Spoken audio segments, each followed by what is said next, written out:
Hey, welcome back to the channel. In today's video, we're diving into a pretty interesting question. Where does money actually come from? We use money every day, but have you ever stopped to wonder how all this money even gets into circulation in the first place? Well, by the end of this video, you'll have a solid understanding of how money comes into existence and why it's so much more than just the cash in your wallet. Let's get into it. All right, first things first. What exactly is money? Money is a social construct. It's not just about the bills and coins in your wallet. Instead, it's an agreed-upon tool that helps us exchange goods and services.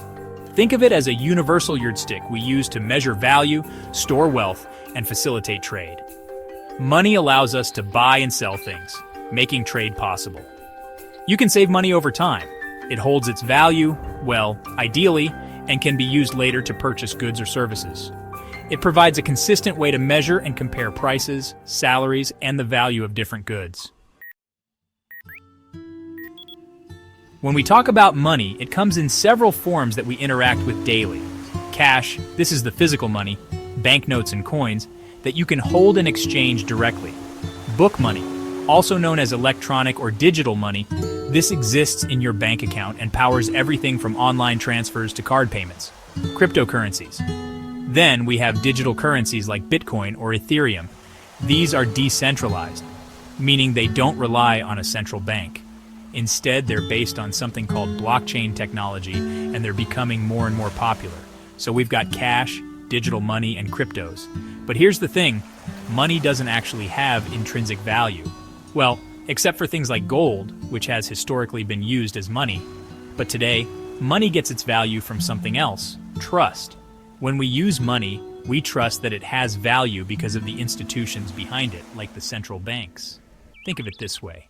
When you exchange money for something, you're trusting that others will also accept that money in the future because they believe in its value. Before money existed, people relied on bartering, directly trading goods. But bartering had its limitations. Imagine trying to trade a bushel of apples for a new jacket when you couldn't find someone who wanted apples. Money solved that problem by acting as a universal medium of exchange.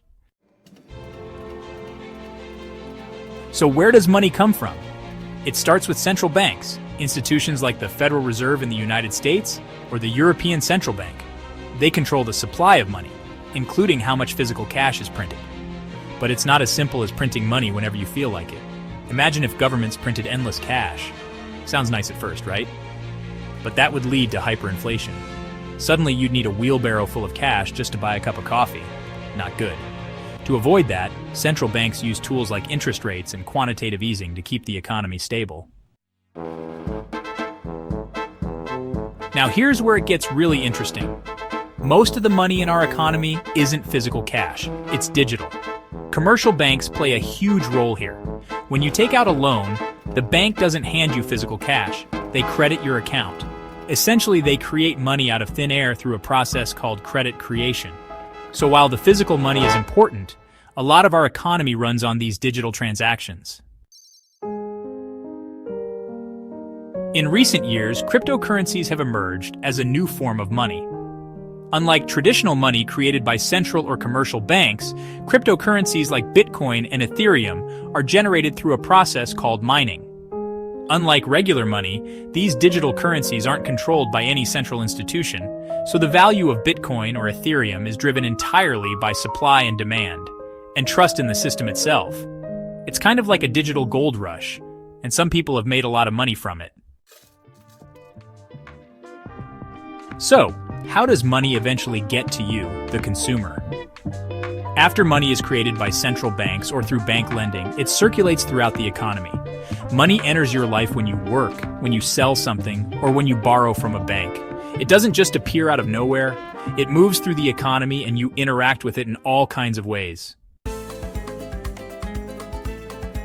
So, to wrap it up, money comes from central banks, commercial banks, and even cryptocurrencies. And while physical cash is just a small part of the equation, most of the money we use every day exists in the form of digital transactions. It's an intricate system that keeps the wheels of the economy turning. If you found this video interesting, make sure to like, comment, and subscribe for more content like this. And let me know in the comments, what other financial topics would you like me to dive into? Until next time,